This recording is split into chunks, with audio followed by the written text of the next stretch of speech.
G'day, mate. Hello, how are you? Great. How are you?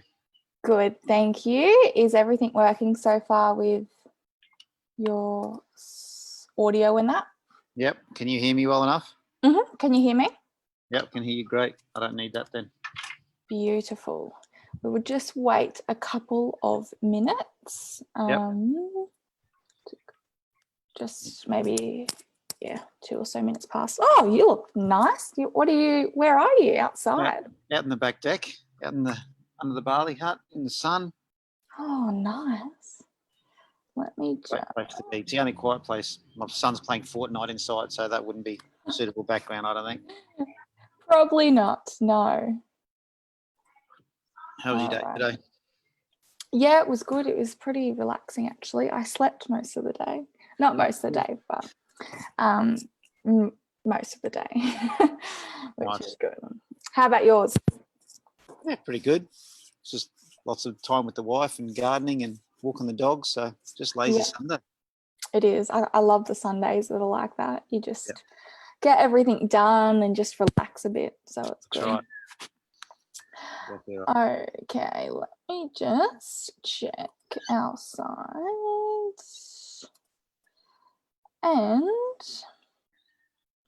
hello, Drew. I don't know if you can hear us, but just send us a message if there's anything wrong with the audio or your video. For this time, during the interview, we'll just get you to keep your audio and video off. And then at the end, if you have any questions, just let me know or pop it in the chat and you can put on your audio and ask anything you like. Okay, what are we looking at? All right, I might just start with a bit of housekeeping, really. So we're currently live on Facebook as well. Internet, though, I'm always struggling here in the Tweed, but fingers crossed we'll get it through. But yeah, so pretty much with this, for anyone who is not sure what the Secret Sunday sessions are, it's something that the Secret Burden has started because we found that we were doing a lot of events and we wanted to start with the whole situation that's going on around the world. We wanted to start doing some virtual events because that's what we're all doing at the moment. And these events are pretty much just starting conversations that we think need to be had. Conversations today, we're going to be talking about men's mental health and also the role of the teacher. And it's going to be happening once a month, which is just a small interview with a special guest, and it's not so much offering advice and support. It's mainly just, as I said, starting these conversations that we believe need to be had in our society. So we are very grateful to have our special guest Shane Roberts on today. And so thank you for joining us. And if you just wanted to pretty much kick us off by just saying a little bit about yourself and what you do and what's your role. Sure. I'm in the fortunate position to be a teacher, which means that I get to access and influence a lot of young people's lives, hopefully for the better. I teach in a high school, so that older students, I have an interest in raising awareness in mental health and a passion for supporting students through any mental health concerns. But as we'll talk about today, more about building mental strength and building resilience to work around that. Other than that, I'm just a Gold Coast resident in a life-saving club. Have a young family, or I call them young. My two sons are 16 and 19, so they're through the childhood age. But yeah, that's me in a nutshell, really. Beautiful. So you said how you are currently a teacher. What role do you think teachers have in the well-being of students?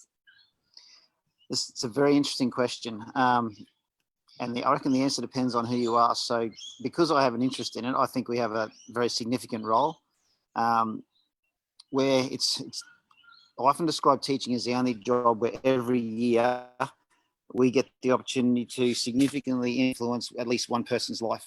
And I think most of the time that influence is a well-being influence that we have. It's some teachers that will find pressure in that, and there are some teachers that quite rightly feel like they're required to do a lot of things besides teach the curriculum, and that comes along with raising a child in today's modern world. But we certainly impact the well-being of students, and therefore I think we've got a role to protect the well-being of students. Yeah. Is there a barrier? Do you guys fight against, I guess, the curriculum, and that you can only do so much for a child or a student? I think the curriculum is often the thing that's blamed, but it's more a time. So when we're in the classroom, our time needs to be dedicated to the 25 students in front of us, not a single student, and to the curriculum. And if a student's actually reaching out for help, it's generally time outside of the classroom that's provided to them, and that time is pretty short. So in a typical school day, we've probably got, well, over 80% of our time is in the actual classrooms. There's not a lot of time that we have outside. So I think time is probably the biggest barrier, because then the obvious time is before and after school. But young people have other lives outside of school. They have work, they have friends, they have sport, they have creative pursuits, those sorts of things. So yeah, time is definitely the barrier. Yep. And you said that you privileged enough to work in health for teaching. Is that something where you feel that you have a greater impact on students because you teach that subject? I think it certainly provides an easier pathway for talking and having conversations with students, because it is the concepts that we teach in that subject. Whereas I guess your maths teacher may not have that that easy pathway in. So it certainly does provide advantage, and we find that the teachers who teach health or teach HP tend to build better relationships with their students because of that content that we're delivering, and the students that grab onto it and that it means something to will obviously gravitate towards having conversations with that teacher. Yeah. There's a lot of, I think, is like a stigma around seeking help. In the school environment, is it okay, I guess, for students to come and seek help from teachers instead of the psychologist at the school? It's interesting when you say okay. Like it's certainly not frowned upon. So students are welcome to come and access a teacher, but there are certain limits and boundaries that we have. So that if a student discloses something to us, where they're being harmed or they're at the potential of harm, we have to go and report that on.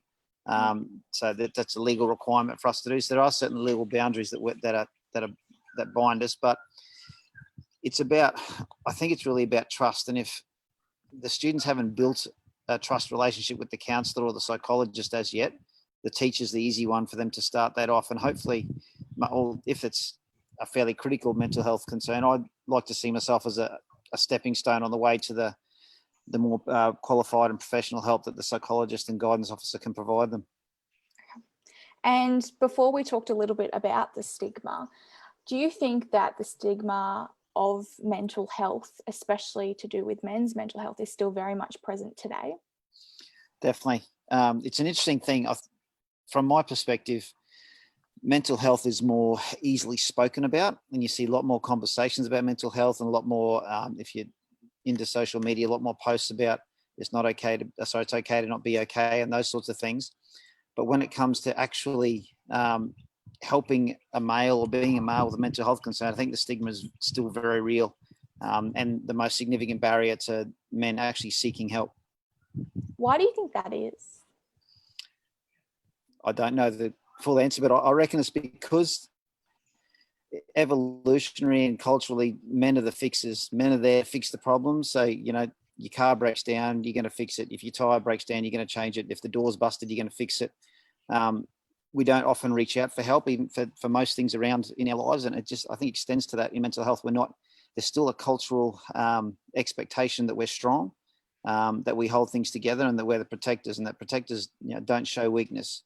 And reaching out for help is unfortunately still seen as a weakness in our Australian culture in particular. But it's an interesting, I don't know, oxymoron. It's an interesting imbalance that we are quite happy to talk about mental health unless it's our own. How do you build that safe environment in the school environment to let students know that, you know what, it's okay to seek help? It starts with not judging. So they just essentially providing an ear. So if a student knows that you'll just sit there and listen and not try and fix their problem for them, not try and tell them they need to go and see someone else or the things that they should do, then they're more willing to open up. So that first time that they open up, it's more about just listening and showing that you can be there. It's sometimes difficult because they want a private conversation, and that can be hard. There's a lot of innuendo when teachers are in a closed room with a single student, so you need to be careful of what, who knows you're in there and that they know what's going on. But it's about, I guess, building trust with that student. And sometimes that can happen really quickly. I'm lucky with some of my kids it happens really quickly, but some others it takes a long, long time. This particular student that I've taught for a couple of years, that I'm still trying to get him to trust me, to talk to him about what's going on inside his head, but it's not quite there yet. So everyone's different, but it's certainly just trust and listening. Yeah. Do you find with male students, you have to be the one to ask if they're okay rather than them come to you? Definitely. Yep, definitely. It's me approaching them 9 times out of 10. And then out of those 9, probably 8 times out of 9, they're saying, yep, I'm fine. And only very rarely will they let you in to say that something's not okay. And even then, there's still that fix-it culture. So they're saying, I don't need help, I'll be right. Give me a week, I'll be good again, type thing. And so when you say that you go to these male students, how do you identify that something's wrong? For me, it's come down to 2 significant things I look for. It's a change in behaviour. So there's a pretty obvious change in behaviour. And that could be as simple as what they do when they first see you. So if a student is regularly greeting you when you're walking past them in the oval, and then a couple of days in a row they don't, that's a significant change in behaviour. And the other thing is if they try and engage in conversation. There's been a couple of times where a student who wouldn't regularly seek me out for conversation has sought me out for conversation. It's an indication that they actually want to share something, and whether it comes out that first time or not, it's a different story, but that has suggested to me that they want to share something with me. And can you take that time out of your day to sit with that student and talk to them about their issues, even though if you've got a class going on next? I'm pretty lucky because I'm a head of department. I only teach two classes. Brilliant. A teacher at our school, when I'll say normal teacher, not stereotypical. They teach five classes, so I'm on what's called a half load for teaching. So I have a bit more time, but I'm wary of taking a student out of another class as well, because even though they might need support right there and then, every lesson they're missing out on, they're falling behind in their curriculum. That causes pressures and stress as well. So it definitely comes down to a lunchtime. I often say my door's always open, come have a cup of tea. So if kids are in my office all the time, it annoys my staff that there's so many kids hanging around sometimes. Yeah. But I just want it to be a safe place where they can come and share what they're feeling. Yeah. And do you find that there's a change in behaviour? You notice that more in males or in females? Definitely in males. Females seem to be more open to actually admitting that they're not feeling right. But with the males, it's definitely looking for that change in behaviour. Okay. And sorry, was that audio? No, okay. The other thing I wanted to ask was going back to the stigma around males' mental health. Do you think there's more of a stigma with males compared to females, and how that differs? I don't think there's more. I think both experience stigma. It's just different. The expectation is different for males. Like I said before, males they're the fix-it, they're the protectors. There's still that expectation for them to demonstrate those competencies, whereas reaching out for help and I guess asking for help is not something that is commonly thought of in Australian male culture. And if you think about it, I mean, I can't remember there's a name. There was a good book out a few years ago, males like to fix. If you talk to a male about what's going wrong, you're actually asking for help and you want to fix the problem. If you talk to a female, you're just sharing there's a problem, they're going to listen. So I think we don't necessarily like other people fixing our problems, and that's what that stigma is about. It's just that same thing. They're going to think that I'm weak. It's us thinking in our heads what the others are potentially thinking of us, which often isn't true. So how do we break down that stigma to make males feel more comfortable about coming forward? It's a great question. Anyone who's got the answer, the government's going to throw millions of dollars at you. But it's your opinion. My opinion is about mental health. There's an interesting dilemma in my head. So if I talk about physical health, if I say physical health to kids, they will use positive words like speed, strength, power. If I say mental health, they use negative words and they say depression, stress, suicide, those sorts of things. So even just the word, like we just change one word in front of health and there's this different conceptualization of what that actually means. I really want, I'm trying to lead my kids that I interact with to, when you say mental health, to think of words like resilient and thriving and flourishing and capable and flexible and that kind of thing. So it's about, building mental health as a different picture to what it currently is. So the first thing that I start with my kids is that an easy demonstration of how we deal with mental health is when you say to someone, how are you? The automatic answer is good. How are you today? Yeah, good. Everyone says that. But let's be honest, if you're not good, say you're not good. And it's interesting when you do it, the first time you say, actually, I'm feeling a bit stressed today, people sort of stop and they don't know what to do. They don't know what to say and they just kind of move on. But that just initially breaking down that barrier. So my care class now are pretty honest when I ask them, how are you? They'll don't expect anything out of me, but they'll say, no, I had a crap morning. I got out of bed on the wrong side, or I'm feeling really angry, or I'm feeling happy. I'm feeling strong, feeling positive. So it's about breaking that normality, that mental health is abnormal, because not feeling okay is more common than feeling okay. Yeah. How do you students respond when someone in your care class goes, you know what, I woke up on the wrong side of the bed? Now they don't, it's no difference if they just said, yep, I'm good. They might empathize with them and just, say, oh, let's make it a better day. What can we do about it type thing? But they don't necessarily make any big deal of it. So the student could come in, they could say, I'm angry, and everyone would go and talk about the day. Let's go. We do some gratitude journaling. We'll do some mindfulness. Let's move on type thing. Do you think that's an issue, that you don't talk about why that person's angry and support them, that you move on? I don't think it's an issue that the kids don't talk about it with each other. It's certainly something that if I think it's worthwhile, I'll go and chase. And I'll either chase by chasing it myself, or I'll flick an email to the deputy principal to say, this was said this morning, you might want to check up on them. But I'd be concerned if my students tried to be too supportive.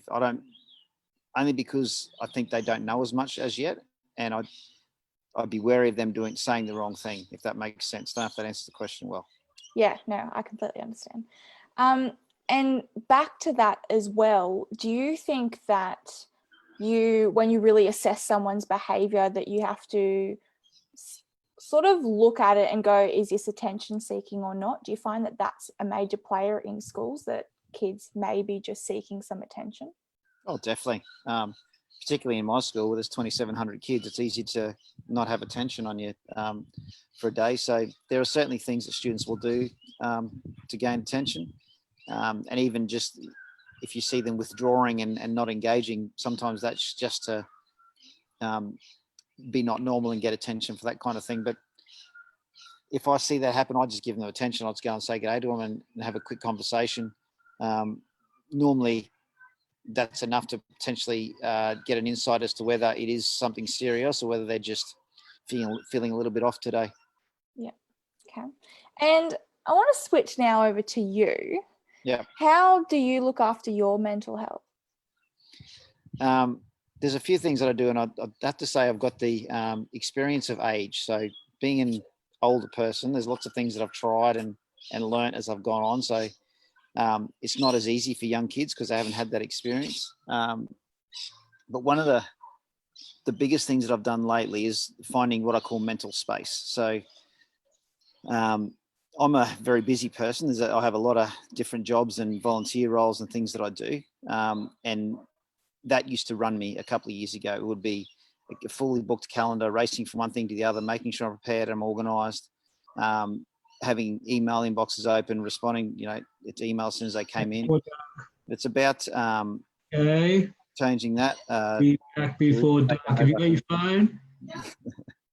I'll just mute him. Yeah. There we go. Excellent.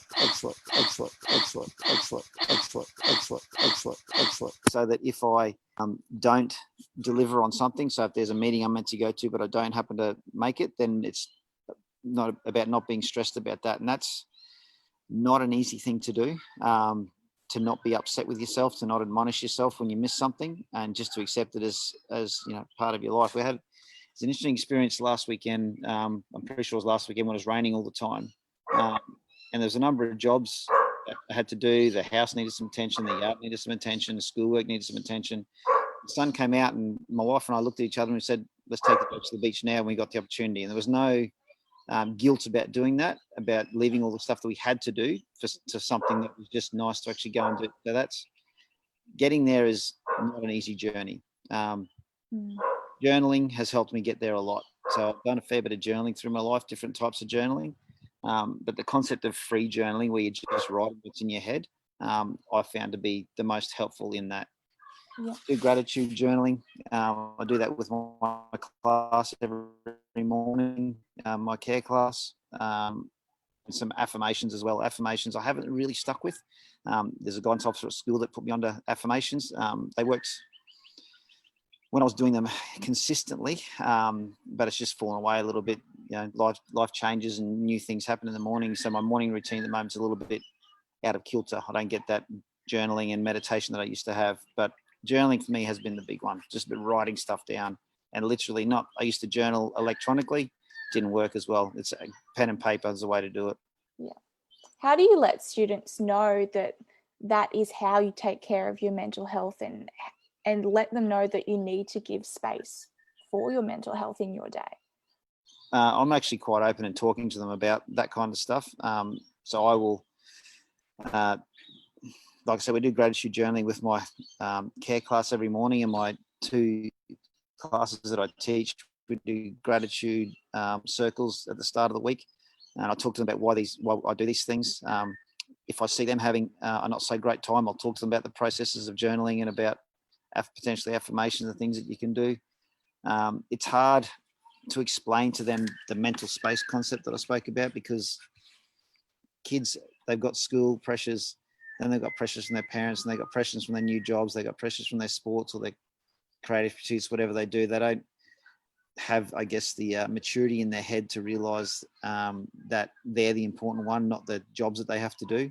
Don't know if that makes too much sense, but I see it all the time. Kids and not kids, even young adults are running from one thing to the other.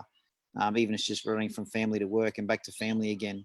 When you get to this ripe old age that I am, and your kids are grown up and can look after themselves a little bit, and there's a bit of space in your life, then your mental space sort of comes with it as well. Do you think schools put too much pressure on kids? It's a very, very interesting question. I think the education system puts pressure on kids. I think schools do a very good job at trying to minimise that pressure. I think my school in particular does an amazing job at trying to reduce the pressure and to support students who feel pressure. But the education system and the way it is, and the way it's structured for achievement and future pathways and all that kind of things, I think places the pressure on the students. The teachers and the students are just the pawns in the game, and we're stuck in the cycle, and we're just doing the best we can to, I guess, slow the cycle down and let the kids catch up a little bit. Do you think there's a major pressure on students to attend university? Yes, for some there is. And I think once a student in their early in their schooling career starts to achieve really well, that pressure gets put on them right then. So you could have a grade 8 student who's getting A's, and then people around them and family will talk to them about the things they can do, or you can be a physio, you can be a doctor, mention those types of jobs, that the only way to get there is through a university study pathway. But then the opposite happens too. If they get to grade 10 and 11 and they start failing those particular subjects, then there's pressure on them to actually go and find traineeships and apprenticeships and actually have a pathway outside of school. So the pressures happen outside of university pathways. They're just different pressures, but they're applied by the same people. And it's all, it's in the interests of the kids. No one wants a student leaving school having failed every subject with no future. The idea of school is to actually provide them a future. Unfortunately, some kids get missed on the way. But I think our school, in particular my school, does a pretty good job of making sure every kid's got something to go to after grade 12. Would you say there's more of a pressure, particularly at the school that you teach, on achieving well in sport or academics? Interesting question. There is pressure. When you put the word excellence against something, so we have sports excellence, academic excellence, creative arts excellence, as soon as you put the word excellence behind a program, I think that once a student's enrolled in that parents have certain preconceptions and perceptions about what that actually means. And then the students themselves will have perceptions and conceptions about what that actually means. If you look at it from the teacher's point of view, so all the teachers who are teaching in those subjects, we certainly want high standards from the students that are in there, but it's about taking the student from where they are now and getting them to that high standard. It's not about saying there's a standard, off you go, find your own way there. And the teachers, particularly at PBC, our coaches and our creative arts excellence teachers and our academic excellence teachers are really good at supporting students and providing them direction and the path to get to that high standard. If they don't reach that high standard, for some, there is some support ways. I know in the academic excellence program in particular, there's ways that you can be not 100% academic excellence student, if that makes sense. Not in every subject. There's different things that you can do, different supports you can get. In the sports excellence program, there's large groups that are in there. They may not all be in the A side, but there'll be certainly students there that are performing better in their club and they're outside of school stuff because they're involved in that excellence program. It's just unfortunate that the word excellence creates that creates its own stigma in itself, for sure. Yeah. Do you think that pressure plays a toll on students' mental health, that they have to perform to a certain standard? Definitely. Yep, definitely. And we've seen evidence of it from students that have graduated and they don't reveal to us that they're struggling mentally until they graduate, and it's been a few years after they graduate, but they have most of them have continued in pathways that continue to place the pressure on. So our best sports excellence kids will go into professional sport and the pressure is still there. There's no excellence word there, but the pressure is still on them to achieve because now they're getting paid to do that particular thing. Or the creative students who want to go and make a name for themselves and find they're fighting against 1,000 other people trying to make a name for themselves as well. So they're putting the pressure on themselves to carry it on. So yeah, the pressure is there. I find it hard to blame the school, and maybe I'm biased because I'm in the school, but I don't teach in any of those excellence programs. I just see the teachers who are in there and the work that they do to try and make the students the best students they can be. Yeah. Now I want to ask a personal question. Based on my experience when I was at PBC with you and we went on a school trip. Yep. And I revealed to you that I tried to commit suicide on that trip. Yep. And I wanted to ask, did you ever hold any guilt towards reaching out once you saw me now and feeling almost guilty that you didn't know? I didn't feel guilty that I didn't know. I felt upset with myself that I didn't recognize it or realize it was happening. I didn't know you or the other students really before I went on that trip. I could have taken time before that to get to know you all as individual students. It certainly upset me when I found out because I was the person in charge and I was the person responsible. And when you revealed it to me, the very first thought was in my head was almost, thank God I didn't have to tell your parents that I'm coming back from that excursion without you. Because I really don't know how I would have been able to handle that at all. But I didn't feel any guilt. I certainly didn't feel any anger towards you. I felt sad that you were going through that and that you felt that you didn't have anyone to reach out to. So really, that was the big one, that at that point in your life, you thought that the only way to get help was to end your own life. And unfortunately, I've had a close mate and a mentor come to the same point in his life, and he actually took his life. And it's upsetting that inside that person's head, that's the logical solution to the pain that they're feeling, is just to end it all. And that's a heartbreaking thing for me to try. My brain doesn't think that way. I can't empathize with what someone's going through when they're at that point in their lives. But it's upsetting that I can't provide the support that they need at that particular point in time. So I didn't feel guilt. I felt sad. Yeah. Well, I'm sorry that I had to inform you of that. But yeah, it was a tough time. But I mean, I think it's like any mental illness until you're ready to really get help. And at that time, I wasn't ready to talk about it. And it's difficult, but we're starting the conversation, that's for sure. Yeah. And you're revealing it to me as I've grown since then too. Like if I didn't know that, then there's a lot of things that I know now that I wouldn't know about because I wouldn't have taken the time to go and read up about them or learn about them and find them. So I appreciate you trusting me enough to tell me that's what went through your head. Yes, no, thank you. You're a very trustworthy person. You're not scary, that's for sure. Thanks.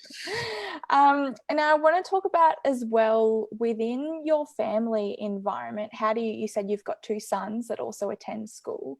Yep. How do you support them going through school and their mental health issues? It's an interesting question because so one son's still at school. He's 16, grade 11. The other one's 19, so he's finished. And they're both very different to me, which has been hard for me to come to grips with. So I achieved well at school. I went to university, get a university degree, go straight into a career. My oldest boy has only just started university now, so he's been at school for 18 months. My youngest boy won't go to university at all.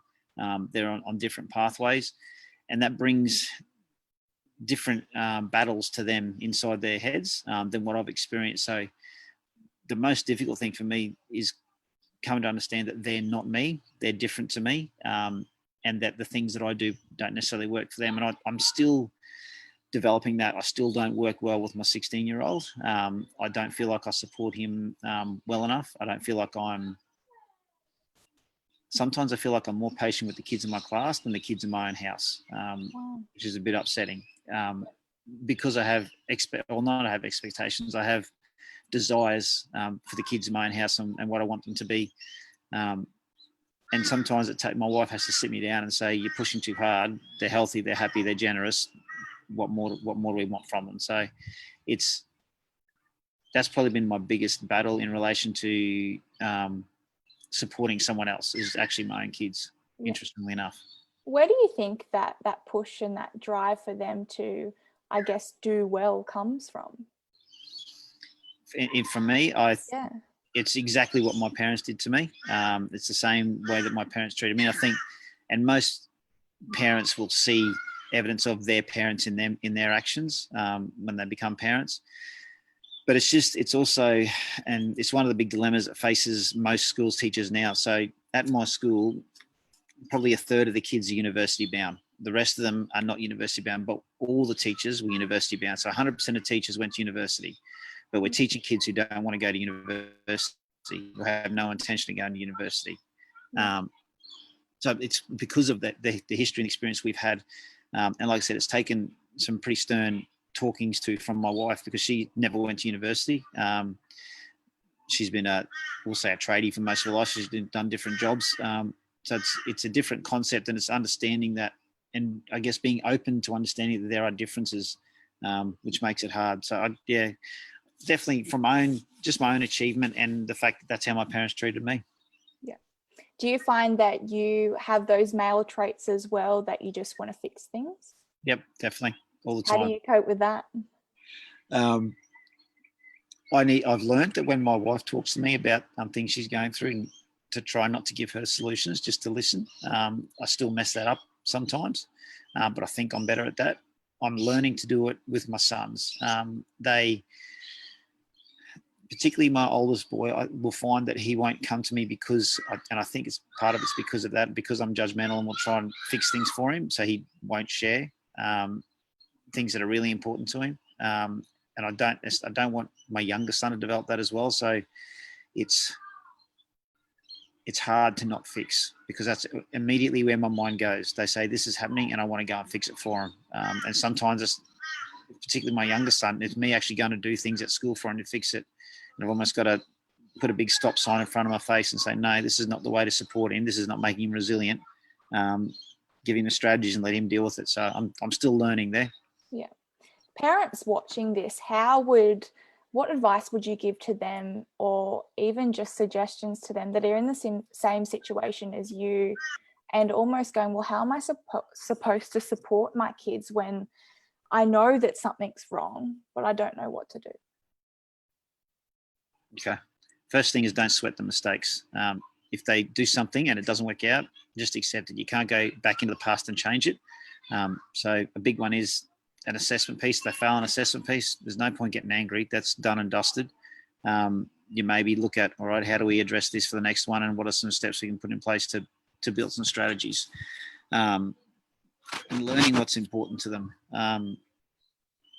It's very interesting when what's important to your kids is not the same things that are important to you. It's not the same values. So taking the time to learn that is definitely a good one. And the only way you can do that is by having conversations and finding opportunities to have conversations. So we all sit down and have dinner together at night as a family. And one of the traditions we have is we go around the table and we ask everyone what their favorite thing was for the day. And that will just open, even once we do that, just opens conversation, and then there's conversation through the whole meal as we go. So it's about, accepting and conversing. Now I'm just going to pop in like a few different scenarios and you just offer your opinion. Okay. So the first one I want to talk about is, so if a parent has a child that just doesn't care about school, doesn't care about their life, has that I don't care where I want to be, where I want to go, that mentality, how can a parent support that student? First of all, by realizing the kid actually does care. They care about something, and sometimes it's finding what that actual care is about. There's a lot. I reckon parents listening to that, they would hear that and they would say, yes, and all my kid cares about is video games. They spend all their time on the Xbox or the PlayStation or whatever, doing those sorts of things. And it's about looking at that and seeing what it is. So my oldest boy loves the Xbox, but the reason he loves it is he's social on it, and he meets up with his mates and he chats with his mates while he's playing games. And I didn't realize that, because it happens at 3 o'clock in the morning, because his mates will live in other countries, until you happen to, come across it. So it's just taking the time. They may be saying they don't care to get a rise out of you, to be rebellious, remembering that as kids go through high school, they're looking for independence from their family. It's really tough on families. Kids want to socialize into other groups and become independent, and sometimes the way to do that is to be a rebel, which can be pretty tough on parents to let that go. But it's a natural part of life as kids try to find who they are. Awesome. And another one I wanted to talk about is, so if a family has gone through something traumatic, and often we see this, I know in my experience, it sort of happened the same. You go through something traumatic and you sort of don't deal with the emotions, and everyone sort of knows what's going on, but no one really talks about what's gone on and dealt with those emotions. How could parents support a student that has gone through something quite horrific, but won't talk about it and is like that little powerhouse that's just, I'm going to be strong and I'll just keep going? How do you start that conversation? I reckon you've got more experience in that than I have. To me, it would be about, if they don't want to actually have the verbal conversation, is encouraging them to do something like journaling, or if they want to journal, maybe they can record it on their phone. But the idea behind journaling, they could write on a piece of paper and then they could tear it up, burn it, throw it away. No one actually sees what they wrote, but it still got out of their head. And to me, it's that getting it out of their head, which is the issue. If they can start to write it on paper, eventually they're going to be able to verbalize it and say something to you. But I suspect if it's traumatic and they're just powering on, that would be a long, slow process. You just need to be persistent. Yeah. And how about if we have, I'm going to do a really specific example here, Okay. but just say we have a male football player that's in the football excellence, and he's showing change behaviors, and he's got a lot of pressure that's coming up in him through school, and also there might be out of school football opportunities. How would a parent support a male that they see has got changed behavior? I would suggest finding things that they are doing well and complimenting them on the things they are doing well, because if they're feeling pressure, then they're focusing on things they're not doing well, the things that aren't working. So if you can find the things that are working and share joy in that kind of thing, that might start to open it up. Yeah. And how do you start a conversation with a male son, about your mental health and looking after that? I've found it by starting a conversation that's not about it. So if with my particular 16-year-old, when he's having a rough day, we walk the dog every afternoon. So I'll just come and say, come walk the dog with me. And then we'll talk. And then if he wants to, once he's comfortable talking, if he wants to share what's going on in his head, he'll share what's going on in his head. But I've found, particularly with him, very specifically, if I go straight in and say, what's going on in your head, he'll just close up and he won't say a thing. So it's almost about talking about something else. And I found that the same at school when I'm working with kids. When kids come to see me, it's about other conversations first, and eventually they'll open up and reveal what they're feeling. Yeah. And how can parents be assured that when their son or daughter goes to school, that I guess they will be supported mentally during the tough school process of exams and things like that? How is parents, I guess, comfortable knowing that their sons and daughters are okay mentally at school? Okay.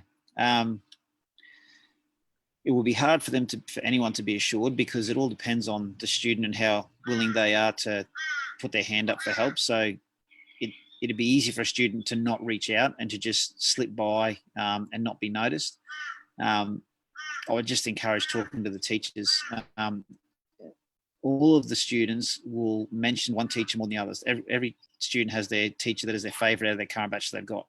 And their favourite, they're more likely to actually talk to, and that teacher's more likely to actually know what's going on. So even just reaching out and saying, look, I've got a concern, we've got exams coming up, concerned he's stressed, but he's not letting us in. How does he seem for you?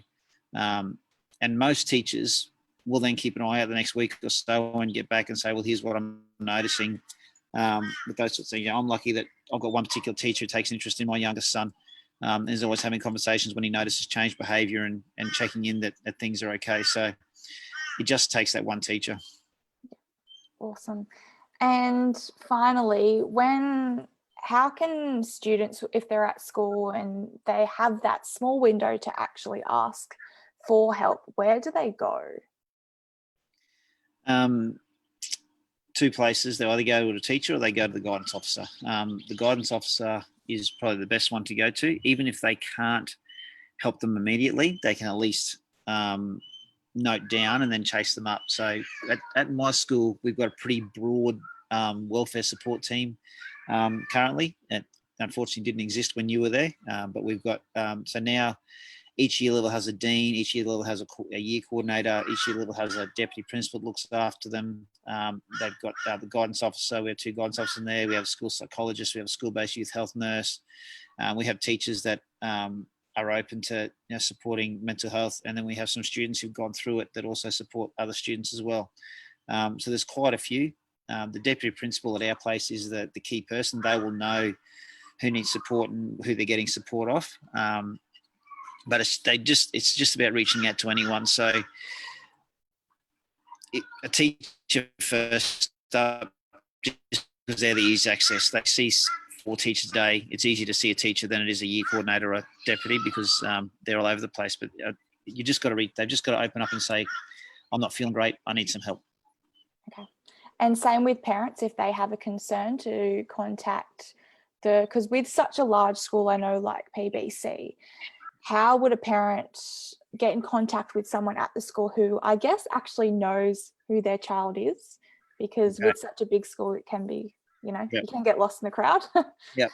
And it depends what level of, knowing their child they want. So if I would always say your first point of contact should be either the dean or the year coordinator for that year level. But keeping in mind, we've got 400 kids in a year level, so you wouldn't expect to ring our year 11 year coordinator and say your 11 students' name and say, oh yeah, that person, I chatted to them the other day, blah, blah, blah. That kind of thing doesn't happen. But our school in particular, and most schools that I know of, are really good at chasing things up. So if your parent rings a year coordinator and say, I've got a concern about my particular child, generally the year coordinator will send out an email or talk to the teachers of that particular child. They'll gather information. If they need to, they'll go and speak to the child themselves, and then report back to the parent as required. And I don't know a school out there that wouldn't do that. So it'd be a year coordinator, but don't expect that they actually know or have a good, friendly relationship with your child and can tell them the last thing they had for lunch type thing. That doesn't exist, unfortunately. Awesome. All right, now what I'm going to do is I'm going to switch over to anyone that would like to ask questions. So I know, Drew, you are on with us. You can unmute if you would like to ask Mr. Roberts or Shane, sorry, any questions. I'm going to jump on to Facebook and see if there's anyone on there. My father actually sent me a message and said, can you please ask him if mental fitness can be introduced into the curriculum? That's a great question. So I'm really fortunate because I teach at such a big school. I get the opportunity to bring in new subjects. So next year into grade 9, we're bringing in a subject called health and wellbeing, and it's basically built on that. It's about building a thriving person. So we're going to, Unit 1's about a thriving body, Unit 2's about a thriving mind. Then we're going to talk about relationships. So it's all about building that mentally fit and mentally strong person. So we're really looking forward to that. That all the adults in the school that are involved are excited. We want 8 students to be excited and actually pick it next year. But there is the subjects that I'm lucky enough to teach. I teach health, I teach psychology. Both of those will provide some insight to students to build it. But our care program at PBC, the care program that we run, which is for most schools have some sort of form or role marking program, pastoral care program, that's essentially what it is. The care program is great. It's exactly what we do. We teach the kids gratitude. We teach them about character strengths. We teach them about motivation. And that is happening and is gaining traction, we say, as we go through, because we can start to see the changes in the students that we teach. Yeah. Do students actually choose that? So when you say you bring into the mental fitness or like similar, will students have to choose that as a subject, or will that be mandatory? Yeah, that year 9 one, they'll have to choose it. Okay. Yep. Do you find that will be an issue, students choosing that? Always, because they can only choose 2 subjects. They've got 4 subjects that are given to them they have to do. They can only choose 2 more. So there's a lot of subjects for them to choose from. They've got to choose the ones they get interested in. And if they're in an excellence program, then that's one of their choices. So they can actually only choose 1 subject to study. So that will always limit, but you got to start somewhere. Yeah. If that program has limited numbers, will it be axed? Everything's possible of being axed. I prefer to think positive and think we're going to get a class next year and we'll get it off the ground. Okay, I'm all with you there, positivity. All right, I will quickly just check. Drew, if you have any questions, you can pop on your mic. Otherwise, I will have a look if there is anything online. Is there any resources that you know of outside of the school environment that could help students while I'm just having a look? Yep. There's the Beyond Blue website is amazing. There's lots of stuff in Beyond Blue and all their subsidiary websites that they have. Headspace as well. They've got lots of little strategies and lots of little things you can do. Headspace is actually one that we've used or I've suggested when kids want to learn mindfulness or meditation. They have some very quick, short ones there that make it really easy and explain the concept really well, that you won't actually quieten your mind down. You just got to learn to accept it. Thoughts will come and go. Awesome. Alrighty. I don't think I have anything so far, which is fine because I've still got many questions to ask.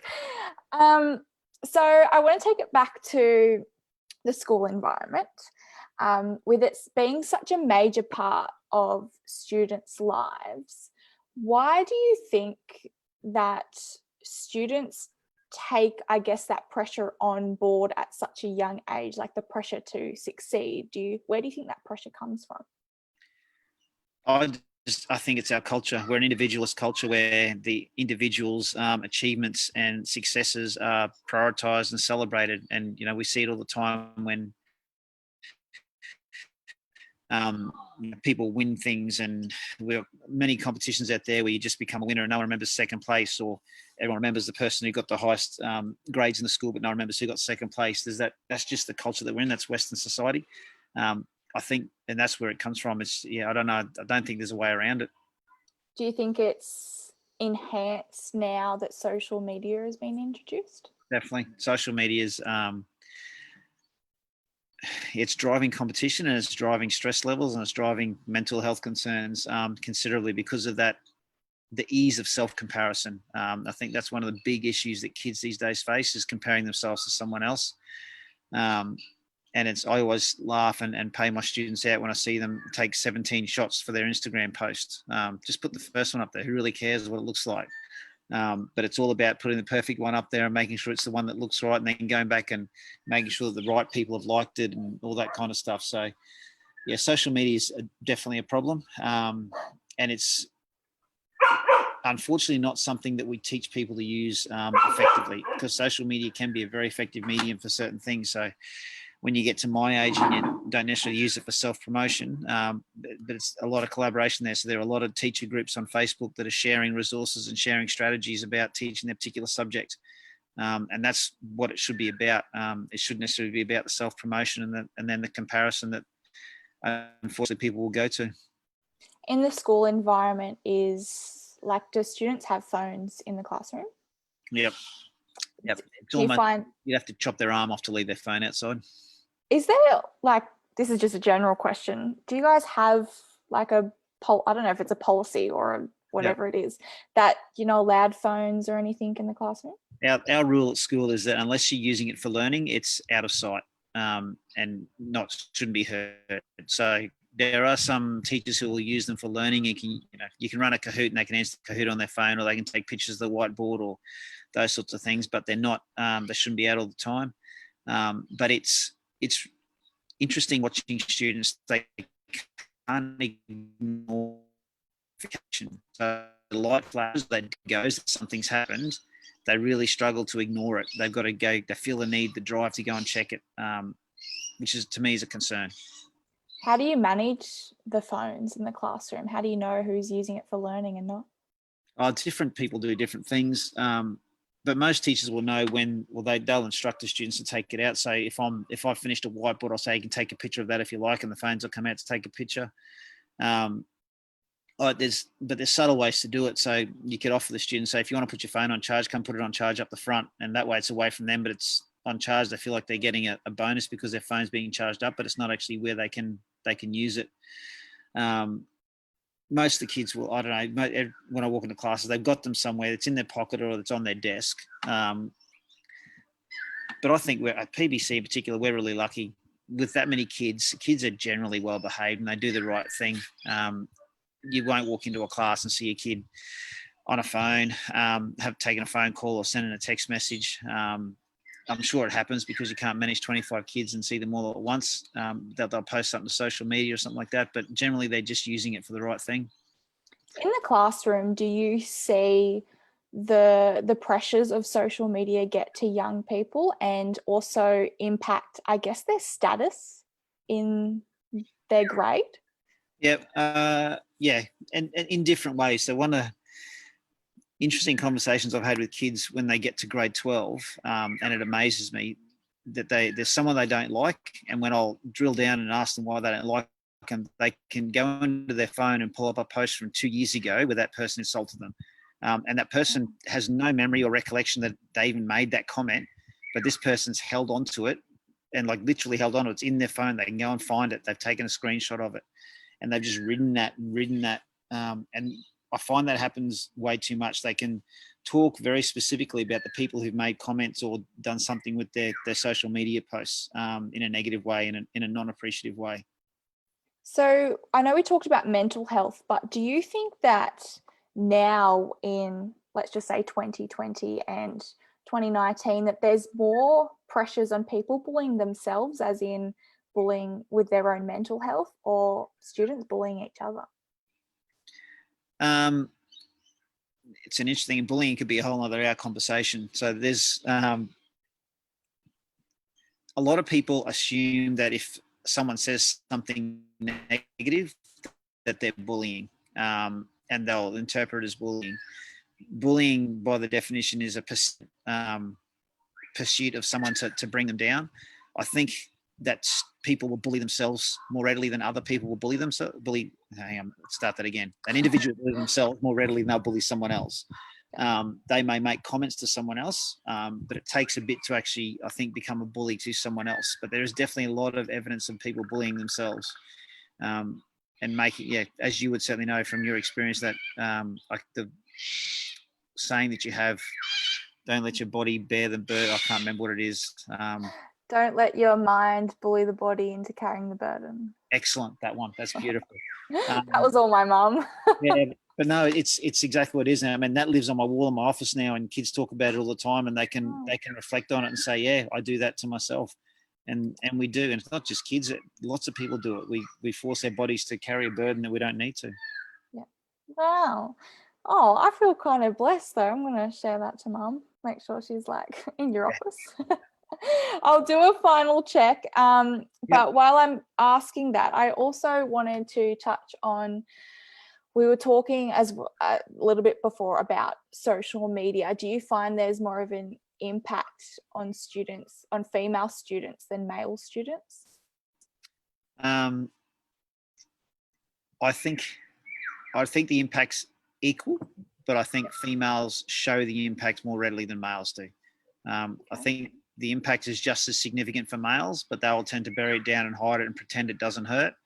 Whereas the females they'll more readily show that they're hurt from that particular thing, if that makes sense. Yeah. What sort of things, I'm just looking at from a female perspective, I know sort of what goes on in the female world, but from a male's perspective, with males online, what was the sort of things that they would face on social media, or what you hear of? Two significant ones: the being left out, so seeing things that people are doing, but you weren't there, you weren't invited, you weren't able to go, so that the whole left out type thing. And then just the comparison of achievement, whether that achievement is a body shape change, or that achievement is a amount of weight you've bench pressed, or something in particular done. It's just that comparison to achievement, and you're always clearly comparing yourself to someone who's better than you. So all the basketballers want to be like Michael Jordan, but they're not Michael Jordan. Yeah. So males are focused on the body as well? Definitely. Yep. Okay. Do you see that especially in sports excellence programs? I don't think it's limited to sports excellence programs. I think it's a significant pressure on males just generally about shape. I don't want to annoy people here, but it's non-masculine males, so males who might be different sexual orientation, that their looks are still important to them, and they'll still compare their looks to people they admire. So I think it's a broad impact, and it's certainly, it's definitely there. It's just not expressed as much from a male individually. How do you break that down? Because I know that even when I was at school, there was a lot of, I think, joking with males in the footy team and in the soccer team. And it was like almost that joke about your mental health and about how much you bench press. And is there actually more to that joke? Do you think that people, like men, actually do take it like personally? That's definitely, some do. Yep. Some do and some won't. You've mentioned sport a couple of times. The sport is an interesting thing. People who are involved in high level sport have been in very competitive fields, and they're typically mentally stronger than most because they've faced some challenges and they've had to be resilient and come through them. It's the ones that are in the second tier down, the ones that are almost there, that will tend to have to wear that a little bit more. But it's certainly, the comparison and competition is certainly the thing that drives it. Do you think in schools among students there is labeling, as in there's different groups of people that people are categorized in? Definitely. I mean, and labeling's, again, it's kind of a natural psychological phenomenon. We label people to make life a little bit easier for us to, I guess, to spread information about that particular group. But we know it becomes a negative consequence. And interestingly enough, it's like mental health. People talk about those different labels and stereotypes quite openly, but they don't necessarily like being assigned a label. Yeah. How do you break that down without, you're talking about students almost having to have that independence in order to find their own way and their own voice. But as a teacher, how do you step in and I guess break down that culture? It's about just about showing them what the behaviour should be. It's about role modelling the behaviour. So if there's a certain thing that you think is not supporting in a mental health conceptualization, you go and do the thing that would actually support it, and we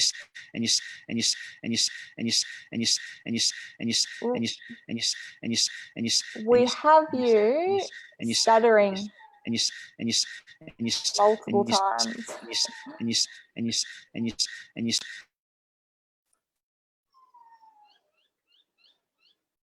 Are you back with us, Mr. Roberts or Shane? Sorry, trying to get used to saying that. Are you back with us?